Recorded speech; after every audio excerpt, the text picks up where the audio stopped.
de ce temps-là que Dieu te donne.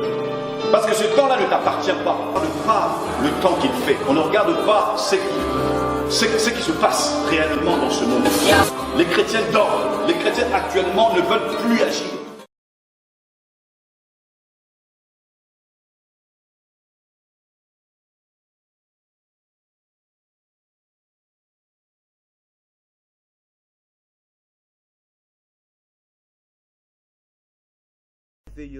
Pour l'amour de ton nom. Béni soit ton nom et nous disons Amen. Amen. Nous acclamons pour le Seigneur notre Dieu. Il est merveilleux, il est saint, lui qui est un Dieu puissant, un Dieu glorieux, Jésus. Alléluia. Alléluia. Oui, chaque lundi, comme nous l'avons dit dernièrement, nous aurons notre école de la prière qui est inaugurée par ce thème sur les 4 lois de la sacralité du Christ par l'ange Michael.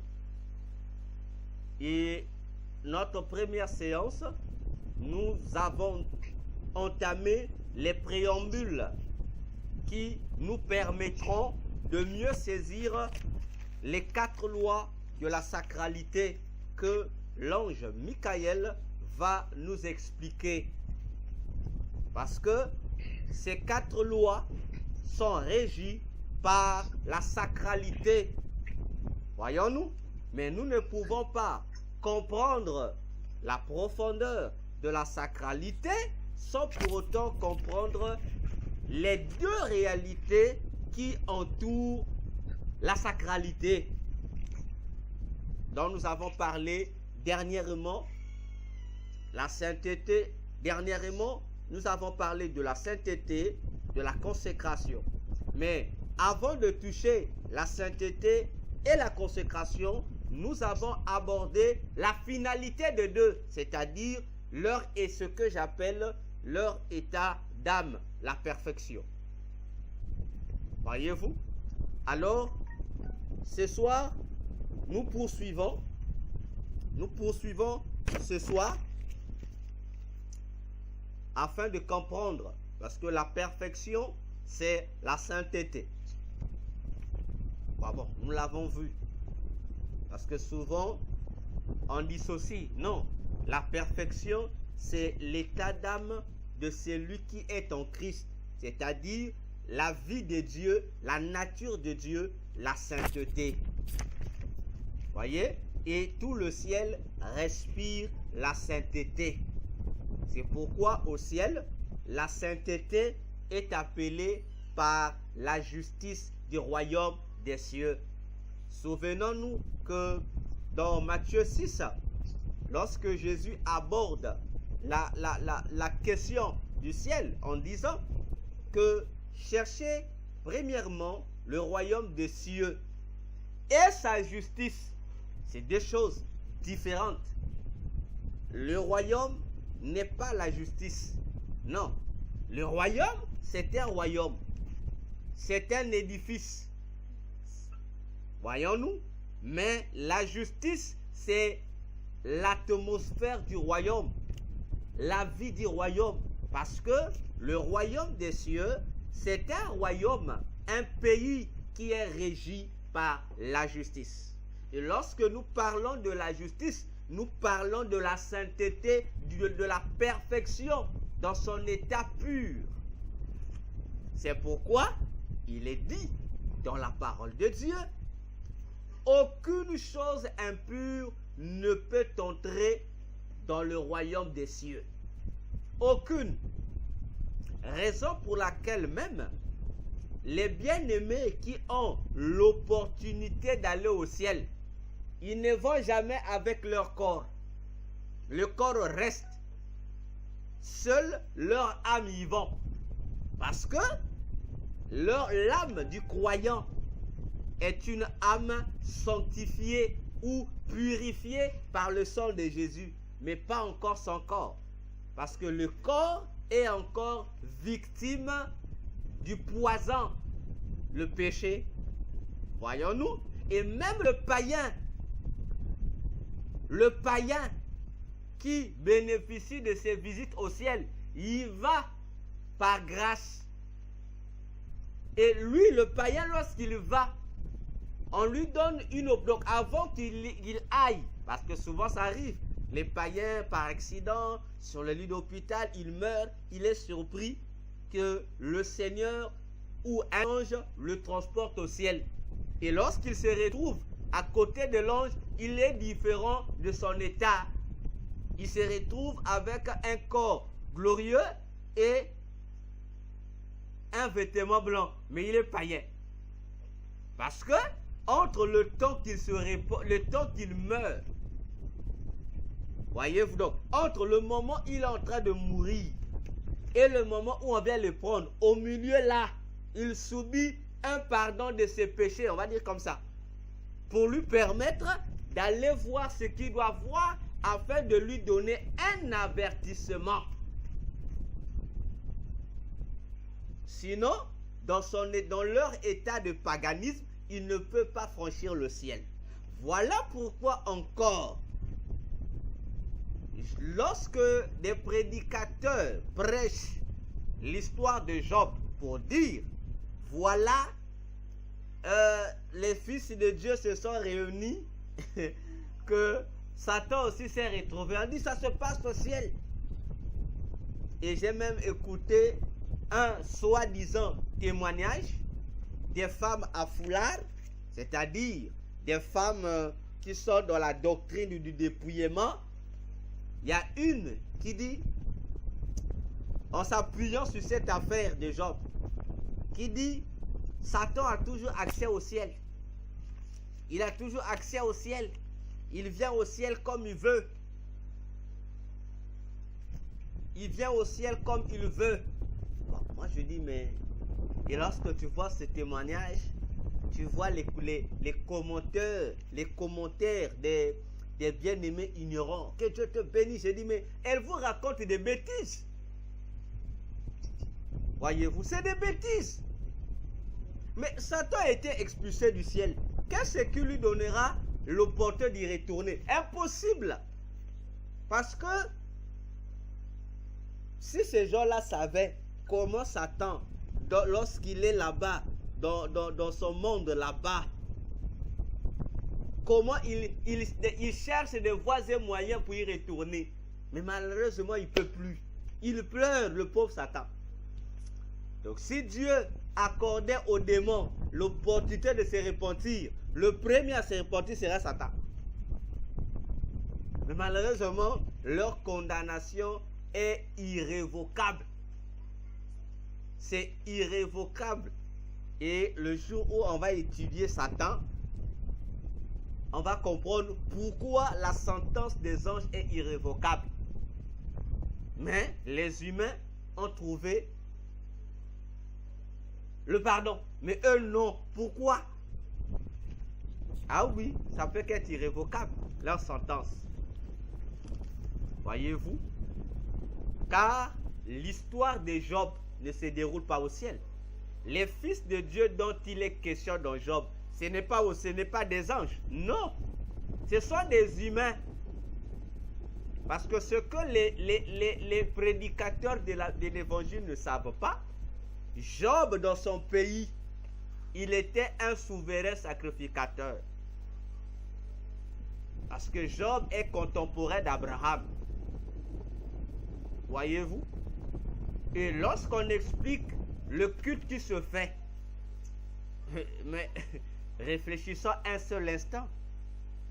Comment Satan va se retrouver au milieu des anges, mais il n'y a que seul Dieu qui le voit? Se pose la question. Les autres anges là, ne le voyaient pas. Il y a un souci. Ça ne cadre pas.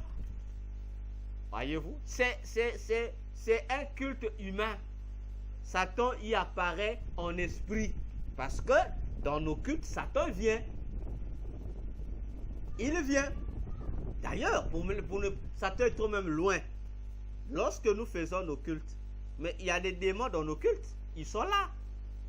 Les démons sont là. Ils sont là dans le culte. Mais seulement, ils sont dans le culte en tant que bâtiment, ils sont à l'intérieur. Mais dans le cercle qui forme l'église, dans le bâtiment, ils ne sont pas dans le cercle.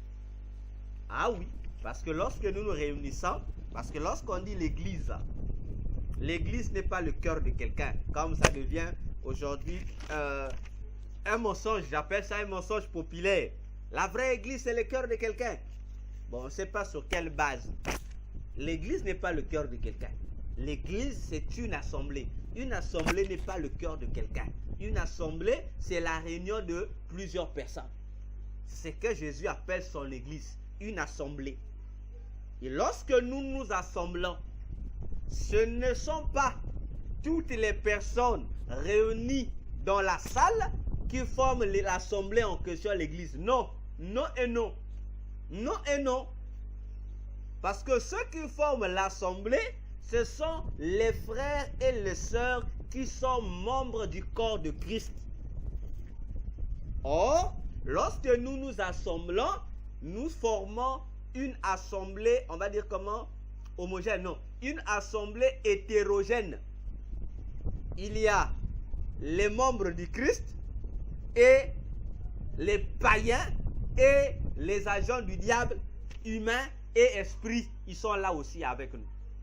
Mais spirituellement, les agents du diable savent que ils voient comment, lorsque nous nous assemblons, comment cette assemblée se forme. Parce qu'il y a, donc il y a un cordon, le cordon qu'on appelle le cordon doré, c'est-à-dire un cordon, un fil, on va appeler ça comme ça, d'or, qui réunit, donc, comment je peux dire ça l'expression? Voilà, vous voyez un cercle, bon, le cercle c'est trop, voilà, je parlerai de, non, je vais parler des groumettes, non, des femmes là, les bracelets, ou les groumettes des femmes, voyez-vous, non? Donc, c'est comme, ce fil-là forme comme un cercle, comme ça, un bracelet. Et à l'intérieur du bracelet, on insère un peu, comment on peut appeler ça? Comme des joyaux. Vous voyez, c'est comme des bijoux. C'est comme ça que nous, l'église est spirituellement, lorsque nous nous assemblons. Donc, cette corde-là nous réunit tous. Voyez-vous? Mais tout le monde n'est pas inséré à l'intérieur de ce cercle. Même si physiquement, on peut être 1000, bon, on va se dire que c'est ça l'église. Non. Spirituellement, ce ne sont pas les 1000 qui sont regroupés dans le cercle. Non. Qui sont reliés, attachés. Donc, le même cordon doré. Donc, ça nous traverse. Ça rentre par nous. Ça touche l'autre. Et nous sommes tous reliés par ce cordon doré. Les démons sont là, ils voient. Les païens aussi, ils croient qu'ils sont liés à nous. Non, ils ne sont pas liés à nous. Voyons-nous. C'est pourquoi le dialogue qui a eu lieu entre Satan et Dieu, les humains qui étaient là n'écoutaient rien. Job aussi était là, il n'écoutait pas. Et c'est ce qui se fait aussi lorsque nous nous assemblons. Les démons qui sont là, qui viennent, il y a des démons qui sont là pour nous accuser. Parce que lorsque la Bible dit, les démons nous accusent devant le trône de Dieu. C'est le verset principal qu'on cite. La preuve que les démons montent au ciel. C'est faux. C'est faux. Dieu est omniprésent. Le démon pour t'accuser. D'ailleurs, nous, lorsque nous prions, est-ce que nous montons au ciel? On est sur la terre. On n'est pas au ciel. On est sur la terre. Et lorsque nous rentrons en prière, nous disons nous sommes dans la présence de Dieu. Mais oui, parce qu'il y a un transfert qui se fait. Il y a un portail dimensionnel qui s'ouvre, qui nous permet d'être réellement dans la présence céleste de Dieu. Mais chez les démons, le portail s'ouvre, il n'est pas au ciel. Il reste dans son endroit où il est, mais il est comme on peut dire, il est en téléphone, il est en communication téléphonique avec Dieu. Il parle. Il ne monte pas au ciel. Il reste là où il est. Le portail dimensionnel qui lui permet d'être en communication avec Dieu s'ouvre. Or que nous, non seulement que le portail dimensionnel s'ouvre, nous sommes transportés dans la présence de Dieu. Mais eux, non. Eux, ils n'ont que l'opportunité de s'adresser à Dieu. Parce que là, ils ne s'adressent pas à Dieu en tant que leur sauveur. Non, ils s'adressent à Dieu en tant que leur créateur et juge. Voilà pourquoi ils nous accusent. Donc pour là, ils interpellent Dieu en tant que juge. Ah oui, ils nous accusent. Et pendant que nous sommes en prière, Dieu leur répond. Et nous, ça se passe en dehors de nous. Ça se passe en dehors de nous. Et il s'arrive aussi à Dieu d'ouvrir à certaines personnes pendant nos séances de rassemblement les yeux ou les oreilles spirituelles pour voir ce qui se passe. Voyez-vous? Donc, les démons ont une interdiction formelle de mettre leurs sales pieds dans le royaume des cieux. Ils peuvent se balader là, devant l'entrée du ciel. Ils peuvent se balader là. Mais à l'intérieur, ils ne peuvent pas. Ils ne peuvent pas. Voyons-nous? Voilà. Donc, c'était pour nous faire comprendre l'importance pour un enfant de Dieu, un chrétien, comme j'ai l'habitude de le dire, un chrétien sérieux, de se maintenir dans la sainteté et de comprendre, comme on a dit dernièrement, pourquoi il doit être dans la sainteté. Et j'avais laissé une question. Donc, la récompense que nous offre la perfection ou la sainteté, c'est bel et bien la vie éternelle. C'est la vie éternelle uniquement. C'est ça la récompense, la rémunération de la perfection.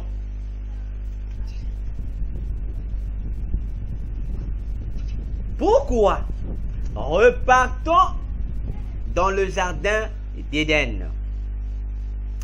Adam a été créé avec une vie une vie continuelle, mais non éternelle. Adam et Ève n'avaient pas la vie éternelle. Quoiqu'ils étaient créés pour être vivants. Oui, mais ils n'avaient pas la vie éternelle. C'est la chose que les prédicateurs de l'évangile ignorent aussi. Parce que j'écoute les prédicateurs dire Adam avait la vie éternelle. Ah non. Il a été créé, il n'était pas soumis à la mort, il vivait. Mais il n'avait pas la vie éternelle. L'élément qui lui permettrait d'avoir la vie éternelle, c'était l'arbre de la vie. Le jour où Adam et Ève ont péché, Dieu a dépêché du ciel les chérubins pour empêcher l'homme de retourner dans le jardin. L'objectif, c'était pas pour l'empêcher qu'il pénètre le jardin comme tel, non. Pour l'empêcher d'aller toucher et manger du fruit de l'arbre de la vie. Parce que si Adam réussissait à manger du fruit de l'arbre de la vie, Adam devait éternellement être pécheur, à vie. Voilà pourquoi Dieu a empêché cela. Voyons-nous? Alors, comme nous avons perdu notre vie continuelle, Dieu se décide de nous donner la vie éternelle. C'est-à-dire, Dieu nous condamne. C'est donc, Dieu nous condamne positivement à vivre éternellement. Voyez-vous? Et ici, je voudrais ouvrir une première parenthèse. L'homme est physique. L'homme est physique. C'est-à-dire, l'homme a été créé pour être une créature physique. Lorsque je parle de physique, je veux parler de matériel. Donc l'homme est une créature à vocation matérielle. Quoi qu'il soit un esprit, mais il est un esprit voué à être matériel. Tandis que les anges et les démons, bon, avant qu'ils ne soient démons, ils ont été créés pour être des créatures à vocation immatérielle. Voyez-vous? Alors, Dieu a créé les anges étant immatériels, c'est-à-dire purement esprit, et les humains purement physiques et esprit. Ils sont esprits, mais purement physiques, c'est-à-dire matériels. Vous allez constater une chose. Lorsque nous voyons ou regardons les anges, on a l'impression que les anges ont la vie éternelle, non? C'est l'impression que nous avons. Lorsqu'on voit les esprits, les anges et les démons, on a l'impression qu'ils ont la vie éternelle, qu'ils ont été créés déjà avec la vie éternelle. Non, non et non. Non. Ah, c'est ici que on va comprendre la profondeur de l'éternité. Parce que l'éternité, comme j'ai toujours dit, c'est aussi un temps. Mais c'est un temps qui n'a pas les mêmes réglementations que le temps matériel. Non, c'est un autre temps. D'ailleurs, tout ce qui existe est le fruit de ce qui est invisible. L'éternité aussi a son prototype physique. C'est le temps de l'univers, c'est-à-dire le temps qui reste dans l'espace. L'espace est physique, hein?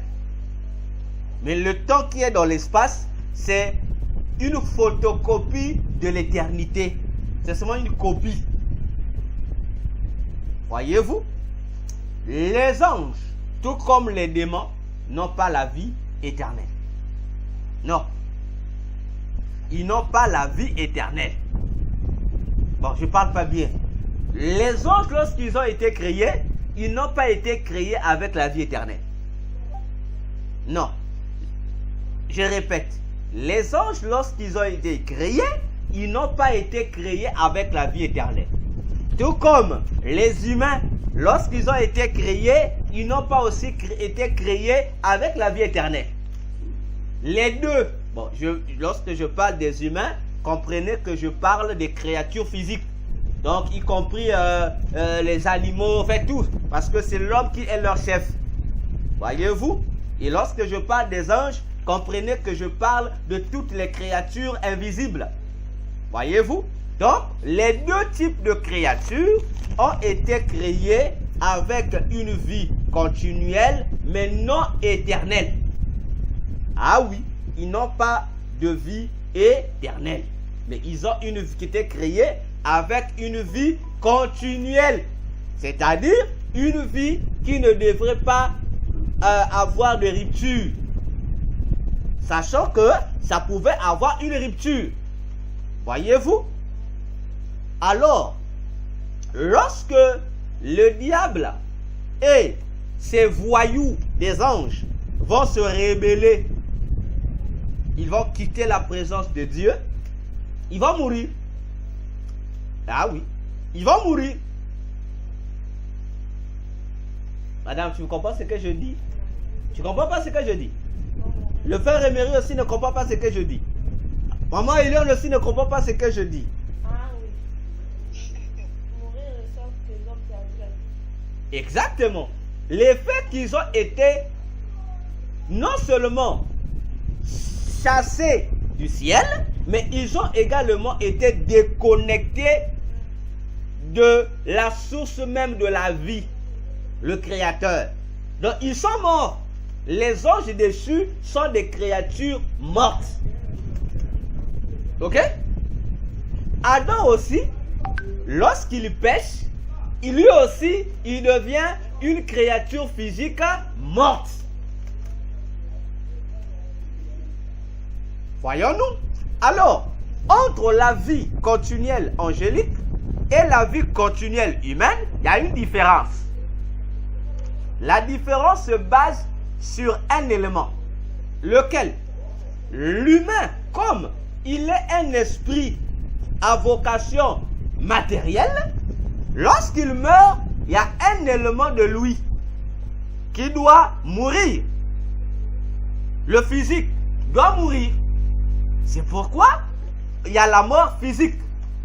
Mais attention, la mort physique qui touche l'élément matériel de l'humain n'est rien d'autre que la conséquence de la mort de l'esprit de l'homme. C'est-à-dire la mort spirituelle. Parce que lorsqu'on parle de la mort, en réalité, on parle de l'esprit qui meurt. Et l'esprit humain meurt lorsqu'il est déconnecté de la vie qui est le Seigneur Jésus. Il meurt. Tout comme les anges déchus, du fait qu'ils ont été déconnectés de leur Créateur, ils sont morts. Ce sont des morts. Comme on dit, des morts vivants. Ils sont déjà morts. On s'étonne. Mais comment ils sont morts? Mais ils vivent quand même. Ils agissent quand même. Ils sont morts. Voyez-vous? Mais comme l'objectif de Dieu, c'est quoi?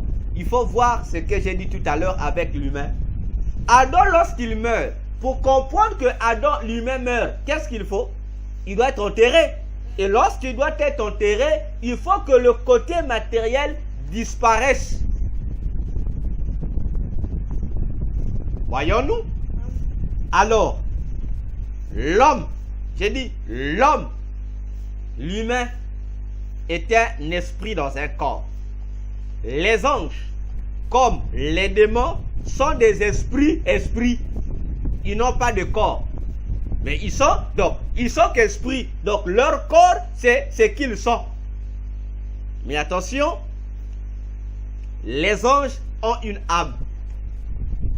Mais l'âme des anges est différente de celle des humains.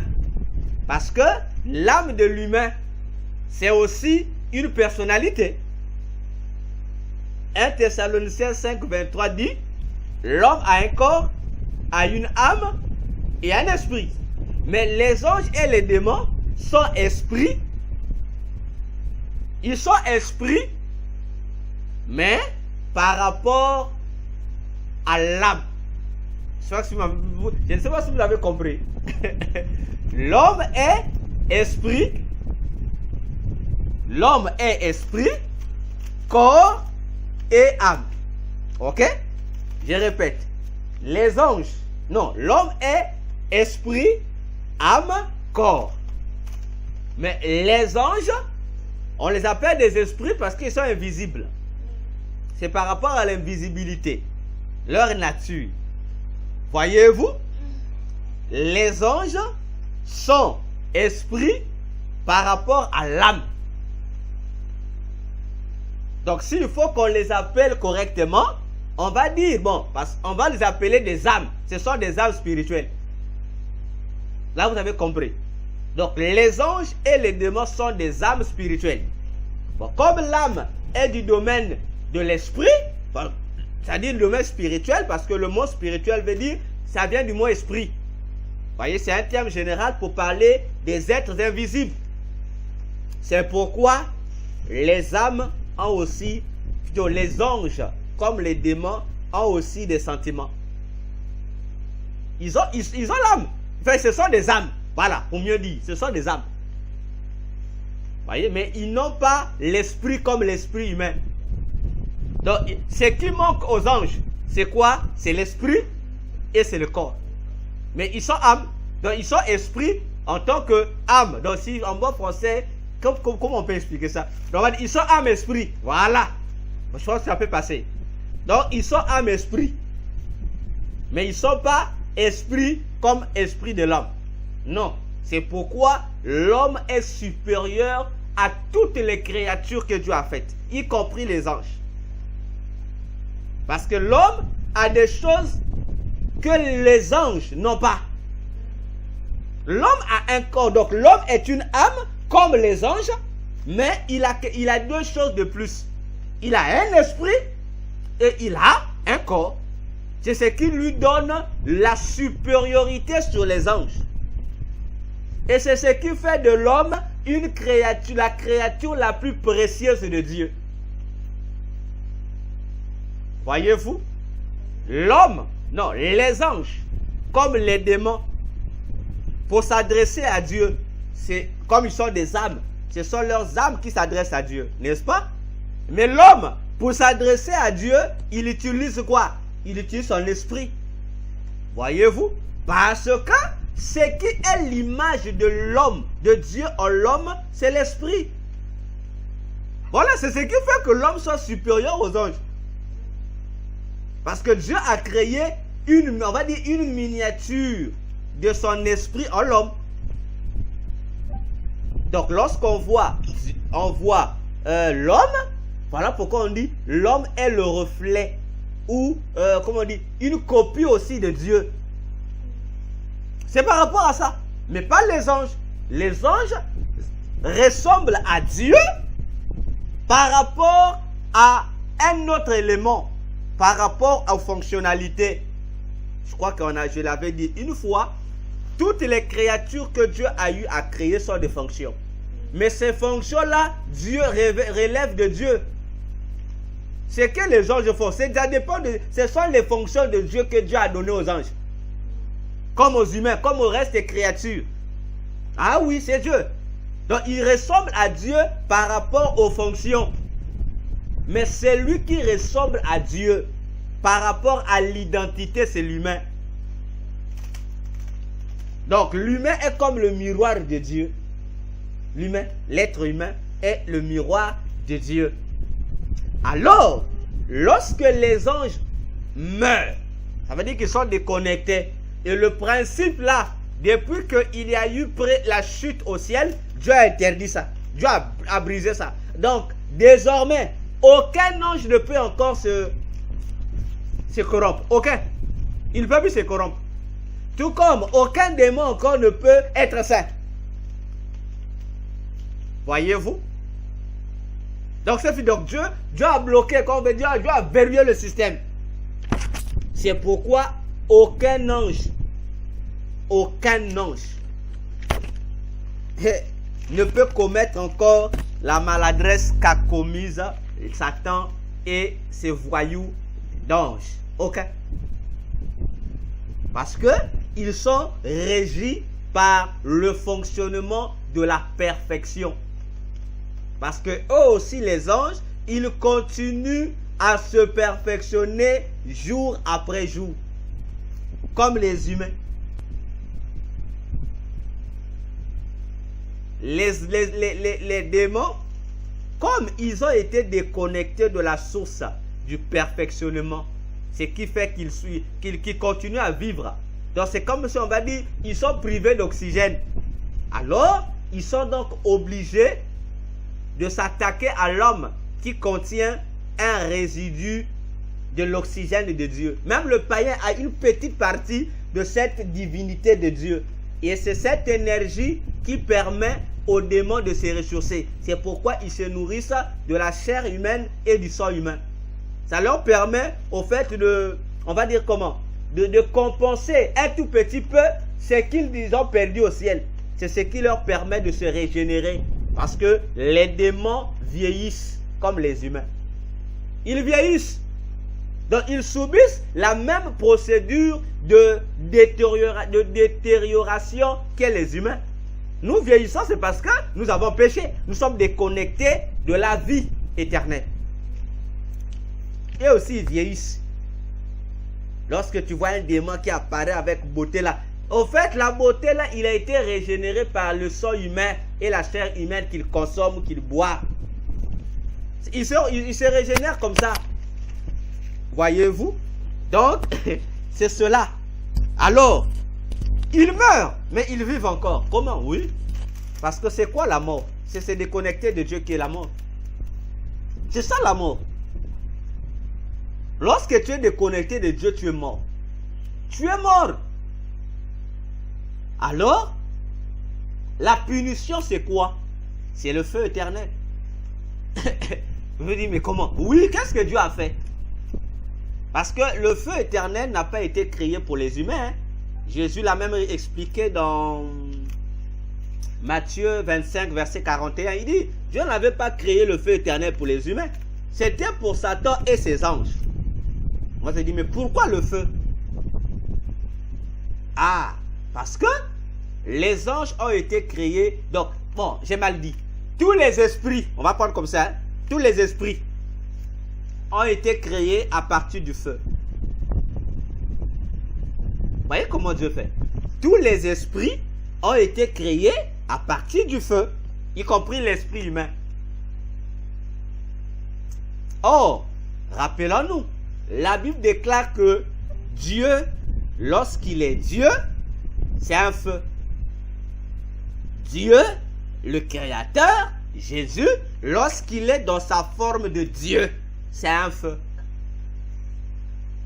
Alors, il a créé les esprits à partir d'un feu. Pour que les esprits là continuent à bénéficier de sa vie de feu pour se régénérer jour après jour. Mais ils n'ont pas la vie éternelle. Donc la vie éternelle est un cadeau que Dieu a créé pour l'être humain. C'est pourquoi dans le jardin d'Éden, Dieu a inséré un arbre qui avait les mêmes caractéristiques que la vie éternelle. Mais il n'a pas demandé aux anges d'en manger. Ah non. Ce n'était pas pour créer pour les anges. C'était créé pour l'humain. Même pas pour les animaux, mais pour l'humain. Comment ne pas être reconnaissant envers ce Dieu qui nous aime? C'est pourquoi il est dit, Jean 3,16, Dieu a tant aimé. Il y a cette locution superlative de quantité. Il a tant aimé. Pas seulement que Dieu nous a aimé, non. Dieu a tant. Donc il nous a tellement aimé. Voyez-vous? Alors, le même élément qui te fait vivre, c'est le même élément que Dieu utilise pour te punir. Voyez? Le même élément qui a créé les esprits là, c'est par le même élément qui va châtier les esprits. Pour leur montrer que ce n'est pas parce que je vous ai créé avec une fonctionnalité de moi que vous croyez être des dieux comme moi. Non. Je vais vous punir avec le même élément. Ah oui. Le feu éternel. Pour dire, comme vous avez voulu ma nature, maintenant je vais vous punir. La même nature va vous punir. C'est pourquoi, et Satan, et ses anges, et tous les humains qui continuent de les suivre dans leur voie d'égarement, seront brûlés éternellement. Ils ne seront pas annihilés. Hein? Comme on peut dire aujourd'hui, on parle de la crémation. Non, ils ne seront pas crémés.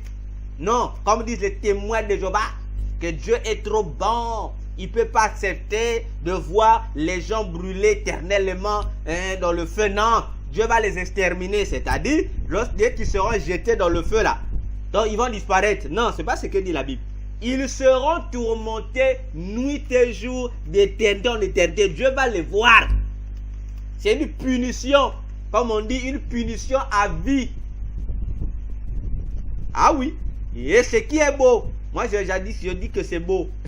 Ce qui est beau, c'est que les démons là, eux, ils vont brûler avec leur nature d'esprit seulement. Mais l'humain, les païens et le chrétien rétrograde va brûler corps, âme, esprit. Donc c'est eux qui vont subir plus que même Satan. Pourquoi? Mais parce que la Bible dit, le croyant infidèle est pire qu'un infidèle. Vous imaginez? Parce que les gens s'amusent avec Dieu. Parce que de la même manière que Dieu te chérit, c'est de la même manière qu'il va te punir. Ah oui! Dieu t'aime beaucoup à 10 degrés. Sache-le. Lorsque tu seras infidèle, il va aussi te châtier d'après le même degré de l'amour qu'il avait pour toi. Donc attention. Oh, c'est Satan. Oh, même si c'est Satan, Satan sera puni. Toi, tu seras puni plus que Satan. Voyez-vous? Donc attention. S'il faut éviter ce tourment Parce que là-bas, tu vois, c'est ton corps, tu es en entier. Donc, on t'a pris tel que tu es aujourd'hui là. On t'a mis dans le feu éternel. Imagine-toi, le feu qui te brûle. Tu te brûles, la peau se calcine, la peau se reconstruit. Donc, en fait, il y a une souffrance inexplicable. Imaginez-vous, si Satan, lui qui est têtu, il a peur de ce feu éternel. Combien a pris votre raison l'humain? Imaginez-vous, les démons ont peur. Maintenant, combien a pu votre raison, toi l'humain qui a un corps?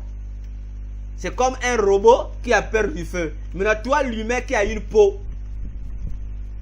Ça veut dire que tu devais plus craindre l'enfer que les démons. Voyez-vous, ils sont châtiés. Parce qu'ils n'ont pas la possibilité d'avoir la vie éternelle. Ceux qui ont eu l'opportunité d'avoir une vie sans fin, ce sont les anges qui sont restés fidèles. Mais eux aussi, ils n'ont pas la vie éternelle. Donc Dieu leur a laissé une vie, comme on peut dire, continuelle en français, mais ce n'est pas la vie éternelle. Le seul qui a obtenu le pouvoir d'avoir la vie éternelle, c'est l'être humain. C'est-à-dire, toi et moi qui croyons en Jésus. Voilà pourquoi la finalité de notre sainteté, notre rémunération pour la sainteté, pour la perfection, c'est quoi? C'est la vie éternelle. Voyez-vous? C'est le salaire que Dieu a donné aux croyants qui sont fidèles, qui lui sont fidèles. C'est la vie éternelle. Pour compenser l'erreur d'Adam dans le jardin, c'est pourquoi l'apôtre Paul disait à Timothée, Jésus seul possède l'immortalité. Vous savez que l'immortalité est le grand mensonge que les démons vendent dans les fraternités mystiques, dans les fausses religions. Là-bas, les gens adhèrent aux fausses religions pour prétendre atteindre l'immortalité. Oui, oui. Le secret pour lesquels la plupart des gens vont dans l'occultisme. Les grands maîtres, vous entendez des grands maîtres, mais ils cherchent l'immortalité. Les démons leur trompent en leur faisant croire qu'ils auront avec eux l'immortalité. Alors c'est un mensonge. Seul Jésus possède l'immortalité. C'est ça la vie éternelle. Voilà pourquoi Jésus a osé dire dans Jean 14, verset 6, je suis le chemin, la vérité et la vie. Je m'amuse souvent à dire aux prédicateurs, mais essayez un peu de sonder ce que Jésus a dit. Parce qu'on dit seulement, Jésus a dit, il est le chemin, il est la vérité, il est la vie. Mais il est le chemin de quoi? Parce qu'il dit, je suis le chemin. Il n'a pas dit, je suis un chemin. Mais il dit, je suis le chemin. La vérité, la vie. Mais étudions un peu les langages de Jésus. Il est le chemin de quoi? Parce que tout chemin doit mener vers une destination précise. Mais Jésus est le chemin de quoi? Le ciel a plusieurs chemins. Maintenant, il est le chemin qui amène où? Le chemin qui amène à la vie éternelle. Ah, on a dit ici le chemin qui amène à la vie éternelle. Ah, à vous de réfléchir. Il est la vérité. Mais il est quelle vérité? Parce qu'il dit au singulier là. Ça veut dire qu'il n'y a qu'une vérité. Mais c'est quelle vérité? Parce que lorsque vous et moi, lorsque nous lisons la Bible, nous comprenons que dans la Bible, il y a plusieurs vérités. N'est-ce pas? Mais Jésus dit, il est la vérité. Mais il est quelle vérité? Ah, là encore, à vous de réfléchir. Mais lorsqu'il dit, il est la vie, vous comprenez qu'il y a plusieurs vies. Il y en a plusieurs. Mais lui, il est la vie, une vie. Il n'est pas plusieurs vies, mais il est une vie. Mais il est quelle vie? Quelle est cette vie au singulier qu'est Jésus? Il est la vie éternelle. Il n'y a pas de vie éternelle. Il n'y a qu'une seule vie éternelle. Et c'est Jésus. Et si tu réussis d'atteindre, rappelez-vous, on a dit dernièrement que la perfection veut dire quoi? Ça veut dire atteindre d'un but. Quel est le but? Il faut atteindre la vie éternelle. C'est ça la récompense que tu auras. Tu restes fidèle jusqu'à la fin, tu as la vie éternelle. C'est pourquoi il disait aux apôtres, celui qui persévérera jusqu'à la fin sera sauvé. Oh, on dit Jésus, qu'est-ce que tu nous dis là? Vous n'avez jamais réfléchi à ces phrases, hein? Pourtant, il s'adresse, c'est une parole, même dans l'Apocalypse, il a répété ça. Mais c'est une parole qu'on adresse aux croyants. Le croyant, comme on dit, il est d'office sauvé. Mais on dit encore à celui qui a déjà accepté Jésus comme Seigneur et Sauveur dans sa vie, que s'il persévère jusqu'à la fin, il sera sauvé. Mais là, je vous pose la question. Oh, Jésus, donc il n'est jamais sauvé. Ou il est déjà sauvé, mais comment il sera encore sauvé? C'est pour dire, la vie éternelle, c'est une procédure. Lorsque tu acceptes Jésus dans ta vie, on te donne déjà une garantie que tu as la vie éternelle. C'est une garantie. Mais ce n'est pas une obtention. Pour l'obtenir, il faut vaincre. Il faut être, comme on dit, un mérité. Non, j'ai mal dit. Il faut être un vainqueur. Parce que tu es dans une course. Dans 1 Corinthiens 9, Paul a même illustré la vie éternelle à une course. La vie chrétienne, il y a une course. Et la Bible, d'après Étienne, dans Acte 7, il nous fait comprendre que de même qu'il y a eu un pèlerinage pour Israël physique pour atteindre Canaan, de même aussi, on a l'Église qui est Israël spirituel, qui est aussi en pèlerinage. Ah oui, parce qu'en sortant de l'Égypte, Israël a mangé l'agneau, hein, n'est-ce pas? L'agneau qui les a épargnés de la mort, qui les a délivrés et qui a favorisé leur libération de la captivité pharaonique. Mais attention, manger l'agneau, c'est un message pour vous dire, vous devrez être sauvés à vie. Mais le salut, là, promu par l'agneau, la Pâque, doit être concrétisé, doit être effective dans la terre promise à Canaan. Mais attention, ceux qui étaient sortis de l'Égypte, ils étaient plus de 2 millions de personnes. Deuxième parenthèse ici, permettez-le-moi, parce que si je ne dis pas ça aujourd'hui, peut-être que je ne le dirai plus, mais je profite. Israël, ce ne sont pas tous les Juifs qui sont sortis de l'Égypte ces jours-là. Il y a des Juifs, bon, les Hébreux qui sont restés en Égypte. Voyez-vous, il n'y a eu que 1/4. Bon, 1 sur 5, hein? Vous voyez la logique, hein? Donc, il n'y a eu que 4 sur 5 qui sont sortis. Il y a eu d'autres qui sont restés là-bas. Ah oui, en Égypte, il y a d'autres qui ont refusé de sortir. Des Hébreux qui sont restés là-bas.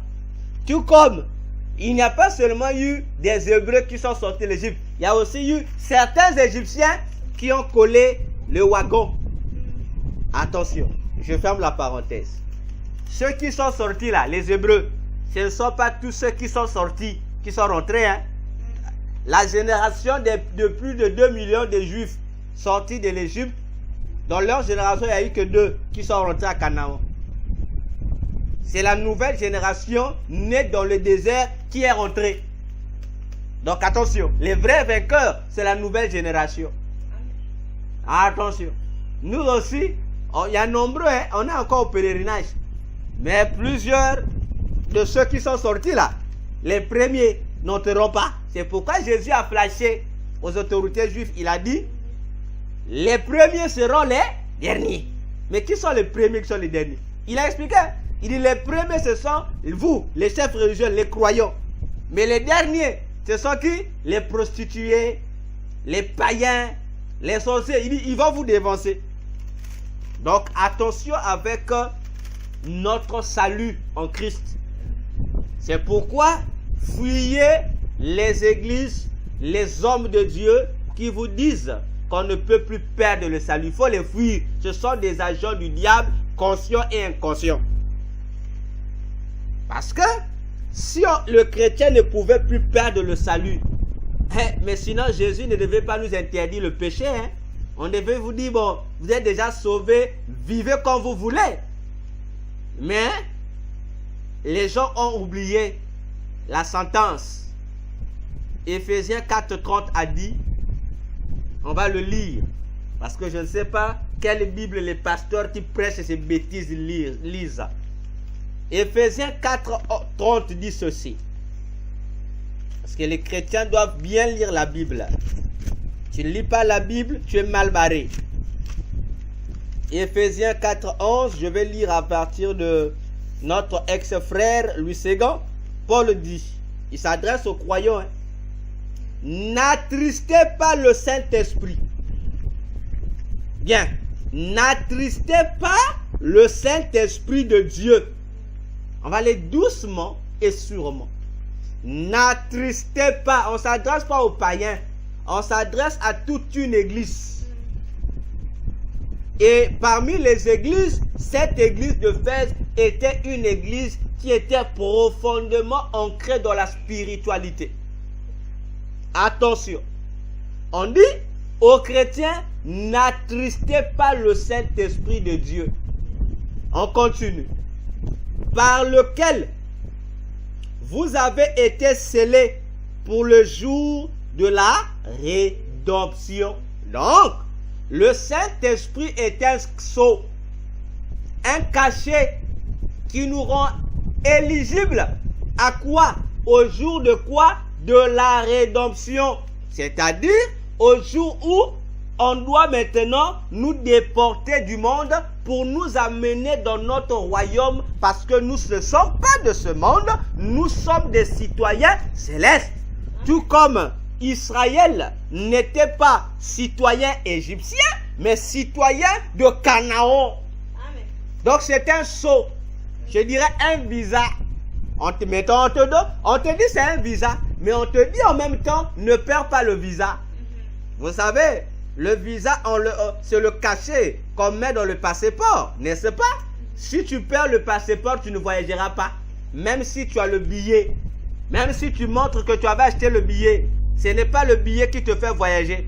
Le billet est un moyen qui te donne accès à l'élément phare qui te fait voyager, c'est le visa. Mais si tu n'as pas le visa, même si tu présentes les réservations d'hôtel ou je ne sais pas quoi, tu ne voyages pas. Le Saint-Esprit, c'est notre visa. Amen. Tu peux tout avoir.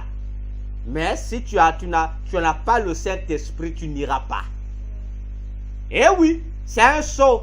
Vous comprenez que si le Saint-Esprit est un cachet, et on te dit ne l'attriste pas, pour te dire, si tu l'attristes, Paul a dit, hein, si tu attristes le Saint-Esprit, tu continues à l'attrister, le Saint-Esprit sera déçu.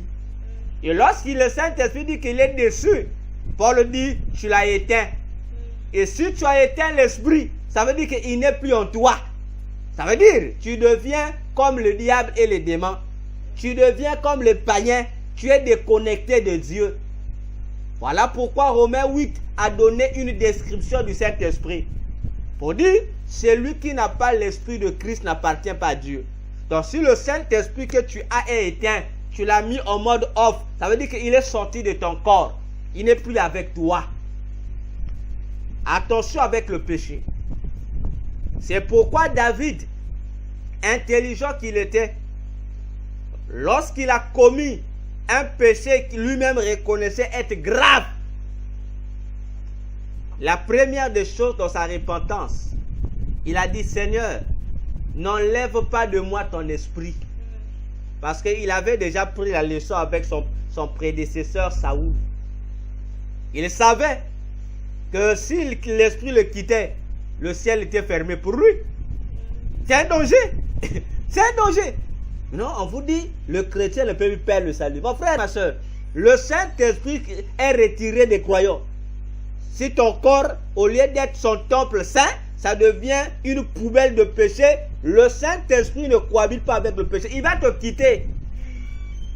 Il va te laisser les dents. Ça te dit, je fais toujours le miracle. Comme je connais, il y a un prophète chez nous ici là. Ce prophète-là, il dit, on était allé le voir une fois, il nous dit avec un autre pasteur, il nous dit, bon, en fait c'est le pasteur là qui m'avait amené chez lui. Il dit, moi, il parlait au lingala, il dit, moi, combien même lorsque je suis ivre du vin, j'aime le vin. Donc lorsque je suis ivre, je me mets à prêcher, il y a des miracles. Moi je lui ai dit, et c'est depuis ces jours-là qu'il a fait, que lui m'a fait, il est ennemi. Donc il m'a fait son ennemi. J'ai dit, homme de Dieu, tu es envoûté, tu es possédé, tu n'as pas le Saint-Esprit. Il dit, comment tu as dit? J'ai dit, tu es envoûté. J'ai dit, les démons, en fait, la puissance qui te permet de faire des miracles, ce n'est plus alimenté par le Saint-Esprit. C'est le démon qui t'alimente. Parce que le Saint-Esprit te laisse avec les dents. Mais l'un démon maintenant remplace pour se cacher, pour t'alimenter. Voyez-vous? Et ils sont nombreux, ces genres d'hommes de Dieu. Et il y a même un homme de Dieu. Il a commencé à être pasteur, il a une église. Jusqu'à aujourd'hui, pendant que j'étais encore enfant, païen. J'ai grandi, j'ai connu Christ. Il avait l'église. Mais par après, cet homme de Dieu, qu'est-ce qu'il faisait? Ils sont nombreux, même en Europe. Comme je dis, lorsque tu vois un homme de Dieu prêcher la transpirer, frère, sœur, la transpiration là, c'est pas forcément la chaleur qui est dans la salle. C'est pas forcément parce qu'il bouge beaucoup. Non, c'est l'état de l'ivresse aussi. Ce papa là, qu'est-ce qu'il faisait? Chaque jour, avant qu'il ne monte sur la chaire pour prêcher, ils s'empoufrent de son vin dans leur bureau là, les bureaux pastoraux. Dès qu'il sort là, surtout pendant les moments de nuit de prière, il est toujours chaud. Vous dites, ah, vraiment l'homme de Dieu, l'onction agit. Non, c'est pas l'onction. Ils s'empoufrent. Imaginez-vous quelqu'un qui finit un carton de vin. Bon, je ne sais pas combien de litres contient ces cartons de vin. Imaginez-vous, il finit tout. Dès qu'il prendra le micro. Oh! Mais vous dites vraiment, vraiment que la Bible avait vraiment dit hein, que l'esprit qu'on a, ce n'est pas l'esprit de fatigue, c'est l'esprit de force et de courage. Alors que pour lui, ce n'est pas le Saint-Esprit. Moi, lorsque j'ai découvert ça, j'ai dit à ses agents, à ses fidèles, cet homme-là, il ne mettra pas de temps. Il sera, avant qu'il ne meure, il sera d'abord châtié. Dieu va le discipliner parce qu'il se moque de Dieu. J'ai dit, comment? Dans son église, vous avez des gens sérieux. Sa femme est une femme sérieuse qui craint l'Éternel. Mais le monsieur est un voyou. Et des fois, ça faisait même honte à sa femme. Sa femme lui parlait, lui dit, non, tu vas me montrer quoi? C'est moi qui ai été appelé, c'est pas toi. Je vous assure, faites les choses que ça m'énerve. Mais vous savez comment Dieu l'a discipliné? Il a d'abord commencé à perdre un bras. De manière phénoménale. Il a perdu le bras, il a coupé le bras. Après l'avoir coupé les bras, quelques années après, il est mort. Il est mort. Voyez-vous, quand on dit, on ne se moque pas de Dieu.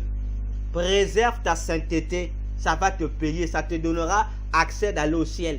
Parce que le représentant de la sainteté, c'est le Saint-Esprit. Voilà pourquoi on l'appelle seulement l'Esprit Saint. Ah oui, parce que on n'a pas donné le nom. Hein. On le donne par sa nature. C'est un Esprit Saint. Donc il est l'ambassadeur de la sainteté. Maintenant, si tu n'as plus son cachet sur toi, ça veut dire que pitié, comme ils disent les Ivoiriens, Yako. Voyez-vous? Donc, n'écoutez pas les égarés qui vous disent que tu peux plus faire le salut. Non. Non. Tant que tu n'es pas arrivé à la fin là. Mais attendez, Paul, l'apôtre Paul, il a dit, j'ai été prédestiné depuis le sein de ma mère. Mais il a dit, je traite durement mon corps. Dans 1 Corinthiens 9, à partir du verset 20 jusqu'au verset 27, verset 28. Il dit, je traite durement mon corps. Paul, le grand Paul. Il dit, afin que je ne sois pas rejeté moi-même après avoir prêché les autres. Ah, mon frère, toi tu es plus saint que Paul. Hein? Il n'y a pas un apôtre dans la Bible, c'est-à-dire qui travaillait sa spiritualité comme Paul. Il n'y en a pas. Voyez-vous? Mais un tel homme qui dit, il a perdu toutes les gloires qu'il avait, la renommée qu'il avait sur le plan religieux et sur le plan politique. Il dit, jette pour moi Tout ça, c'était que de la boue pour gagner Christ. Frère, un tel homme qui militait pour se conserver pur, irréprochable devant Dieu. Mais il te dit, lui-même aussi, il fait tout pour ne pas être rejeté. Mais qui va le rejeter? Frère, faites attention avec le ciel. Le ciel, comme je dis aux gens, ce ne sont pas les cours de théologie qu'on donne dans les écoles théologiques. Non. Attention avec le ciel. Le ciel, j'ai toujours considéré ça comme l'électricité. Cause à effet. Tu appuies l'interrupteur, l'ampoule s'allume. Tu éteins l'interrupteur, l'ampoule s'éteint. C'est ça le ciel. Il n'y a pas d'à peu près au ciel. Il n'y en a pas d'à peu près, il n'y en a pas d'à peu près au ciel. Soit c'est ça, soit ce n'est pas ça. Soit tu es saint, soit tu n'es pas saint. Il n'y a pas au milieu. Oh, je suis moitié saint. D'ailleurs, dans Apocalypse 3, Jésus a dit, si tu es au milieu, tu es tiède, il va te vomir.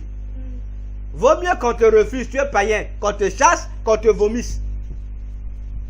Parce que lorsqu'on te vomit, ça veut dire que tu étais en lui, non? Il te vomit. Donc le païen, il n'est pas en lui. On le chasse, on le repousse, mais toi, on va te vomir. Donc attention. Comme a dit un pasteur de la RDC là, Denis Lessi, entre guillemets un prophète, il a dit, si l'enfer n'existait pas, oh, je devais être le premier pécheur de la terre. Bon, voyez-moi le prophète, des gens de prophètes que les hommes suivent.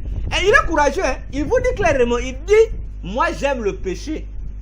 Donc, mais ce qui m'empêche quoi, parfois, il dit même pas ce qui m'empêche, il dit, de temps en temps, ce qui m'empêche de continuer à commettre les péchés, c'est l'enfer. Il dit, si on levait seulement ça, je serais le premier pécheur. Mais c'est Denis Lessi. Il chante des chansons, hein. Bon, moi, je n'ai pas le problème avec des chansons, hein. Qu'elles soient profanes ou religieuses. Il n'y a pas un souci. Mais Denis Lessi nous chante des chansons profanes, mais qui n'ont rien de divin là. Il n'y en a pas. Parce que ta chanson peut être profane, dans le sens où ce n'est pas une chanson destinée à être chantée pendant les cultes. Mais c'est au moins une chanson éducative. Mais lui, il chante des chansons qui n'ont rien de Dieu, rien d'éducatif. Mais ce qui est curieux, un prophète, il est connu en RDC, c'est parmi les grands. Et les premiers qui ont commencé à défendre l'évangile de Jésus au début des affaires de réveil. Voyez-vous? Dans ces clips, hein, les danseuses s'habillent comme les danseuses de Koffi Olomide. Vous comprenez, non? Hein, donc, ils s'habillent comme des prostituées là, de l'Europe là. Voilà, vous avez tout compris. Mais homme de Dieu, il a une église, hein, une grande église. Prophète. Mais qui fait ces choses comme ça dans les clips? Non seulement ça, il a une chaîne de télévision, mais sur sa chaîne de télévision, il fait passer des films pornographiques. Oui, il avait dit, il dit, oh, mais les films pornographiques, moi sur ma chaîne, je fais passer ça. On dit, mais toi, homme de Dieu, il dit non. Mais les films pornographiques, c'est quoi? Ce sont des films comme tout autre film. Oh. Il dit, moi-même, je suis ça. Seigneur. Ah, prophète. Prophète de Dieu. Hein? Prophète de Dieu. Allez, il y a des gens qui se moquent de Dieu. Vous savez, hein, lorsque tu es un vrai et que le vrai devient faux, c'est bizarre. Il devient pire que le sorcier qui est sorcier. Voyez-vous? Et il le dit ça, il n'a pas honte, il le dit ouvertement. Hein. Il vous le dit ouvertement. Il dit, moi je commets des péchés. Il dirait les péchés qu'il commette. Il dit, moi je ne suis pas comme les autres qui se cachent. Hein. Moi je ne me cache pas, je dis la vérité, je pratique. Mais il est homme de Dieu. Il a une église, il a des cultes, il prêche, il prophétise, il fait des miracles. Ah, église, faisons attention. Conserve ta sainteté parce que la conservation de ta sainteté te donne la vie éternelle. Voyez-vous?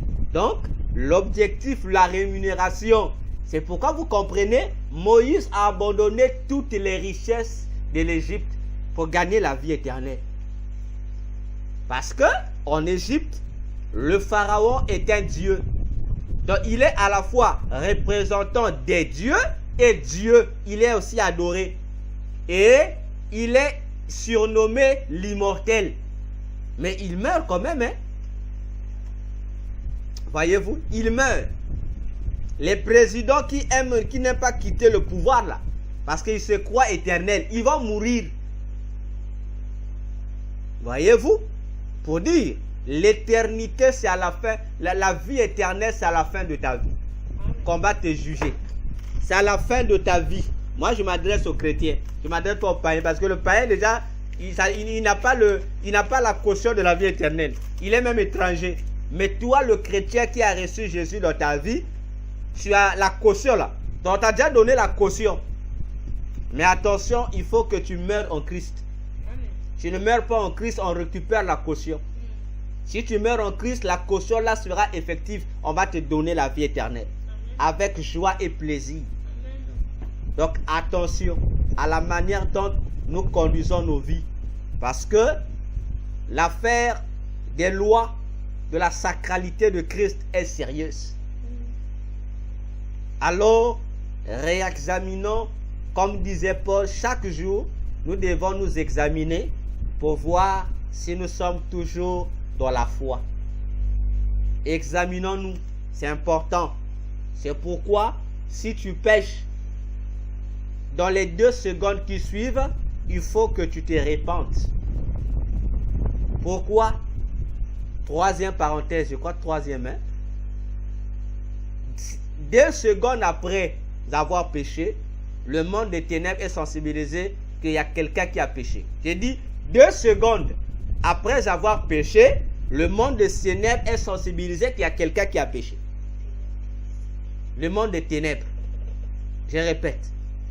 2 secondes après le péché, donc après la commission du péché, le monde des ténèbres est sensibilisé qu'il y a quelqu'un qui vient de commettre un péché. Donc tu n'as que 2 secondes pour te repentir. 2. Malheur à ceux qui attendent le coucher. Non, j'ai mal dit. Hein? À ceux qui attendent avant de dormir pour se confesser. Tu es en danger. Et plusieurs qui font ça, vous êtes déjà esclaves dans des prisons sataniques sans vous en rendre compte. Parce que lorsque tu pêches, tu es déconnecté. Automatiquement, tu es déconnecté. Que tu sois grand pasteur, comme on dit aujourd'hui. Que tu sois l'homme de feu. Dès l'instant que tu as péché, l'esprit était attristé, il y a eu des connexions. Mais l'esprit encore en toi, mais tu t'es déjà déconnecté. L'esprit se dit, bon, peut-être avant que je quitte, mais tu es déconnecté. Réponds-toi, l'esprit reconnecte. Mais si tu dis, non, je vais attendre le soir, lorsque tu commences à dormir, ah Seigneur, frère, tu es en retard, ton âme est déjà en prison, tu es en retard. La sanctification, le pardon des péchés, c'est un sceau que les anges mettent à notre disposition. Donc lorsque tu dis, aussitôt demander pardon, les anges prennent le sceau qui est avec eux. Ils te nettoient. Voyez-vous? Donc, la repentance après le péché pour un chrétien doit être un tic au tac. Pas attendre. Oh, j'attends d'abord. Parce qu'il y a même des gens lorsqu'ils pêchent là, qui disent non, moi je peux pas demander pardon maintenant. Parce que mon état n'est pas bon. Mon frère, tu es en erreur. Quel état n'est pas bon? Oh non, parce que là j'ai péché, mais je me sens pas, j'ai honte d'aller demander pardon. Mon frère, ne commets pas la même maladresse que Adam et Ève. À cause de cette attitude-là, ils ont été chassés du jardin. Voyez-vous, ils ont péché, dès l'instant qu'ils ont péché, ils devaient déjà demander pardon. Mais ils se sont cachés parce qu'ils ont eu peur de Dieu. Non, il ne faut pas avoir peur de Dieu. Dieu n'a pas besoin des gens qui ont peur de lui. Non, il a besoin des gens qui le craignent, qui le respectent. La peur de Dieu, ce n'est pas la peur dans la vocation ou la nature de horrible là, mais c'est une peur qui t'attire au respect. Tu pêches, même si le péché est grave, même si les conséquences physiquement seront dramatiques. Frère, toi répare seulement avec Dieu. Même si on va te mettre en prison, Dieu t'a déjà pardonné, tu es sauvé, tu n'as pas de souci.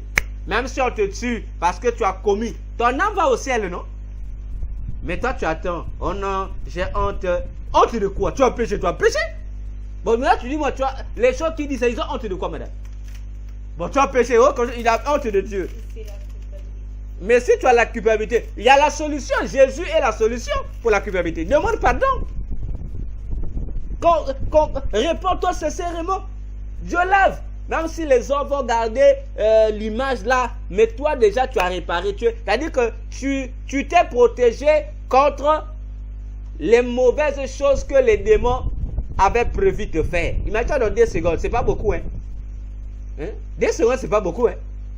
Donc les démons sont alertés et ils viendront à vivre à l'ure, mon frère. Pour prendre ton âme, pour amener ton âme en prison et pour faire subir à ton âme des bêtises. Donc, faisons énormément attention. Parce que la sainteté est exigée au ciel. Je vais finir pour vous prendre un exemple d'une parabole et puis nous allons prier. Jésus, parmi les paraboles, a présenté la parabole des conviés. Vous connaissez. On a invité tout le monde à la fête. Il y a un qui est rentré. Il est rentré, non? À la fête. Le maître lui a dit, ah, mon ami, on l'appelle même mon ami, hein. Ah, mon ami, mais comment tu as fait pour rentrer ici? Il dit, mais j'ai reçu l'invitation qui a été donnée. On dit, oui, malheureusement, tu as en toi quelque chose qui fait défaut. Tu n'as pas la tenue exigée pour la fête. Voilà comment Jésus dit, on prit cet homme, on l'expulsa de la fête et on le mit dans les ténèbres du dehors où il y avait des grincements de dents et des pleurs. Pour dire, la tenue du ciel, c'est la sainteté. Tu n'as pas ça, tu ne rentres pas. Même si tu camoufles, tu vas te retrouver dehors. Tu ne rentres pas. Et je vous dis, comme je l'ai toujours dit, même si certains pasteurs ne veulent plus m'inviter dans leur église à cause de ce que j'ai dit, plusieurs pasteurs qui sont de grands sur la terre ne sont pas au ciel. Plusieurs petits pasteurs de rien du tout sur la terre sont des grands au ciel. Ils sont au ciel. Ah oui. Lorsqu'on dit ça, les gens se fâchent. Mais fâchez-vous. Ces grands pasteurs sur la terre, là, ils sont même inconnus au ciel. Vous dites, mais tu demandes à un ange au ciel qui dit, mais pasteur est tel. Il dit, c'est qui? L'autre dit, c'est qui? Je ne le connais pas ici. Oh, mais il est grand pasteur. Il dit, il est grand, c'est vous qui l'appelez grand, mais ici il est inconnu. Mais on va te montrer sur la terre un pasteur, comment on peut dire? Quel est le mot que je veux dire? Un pasteur misérable.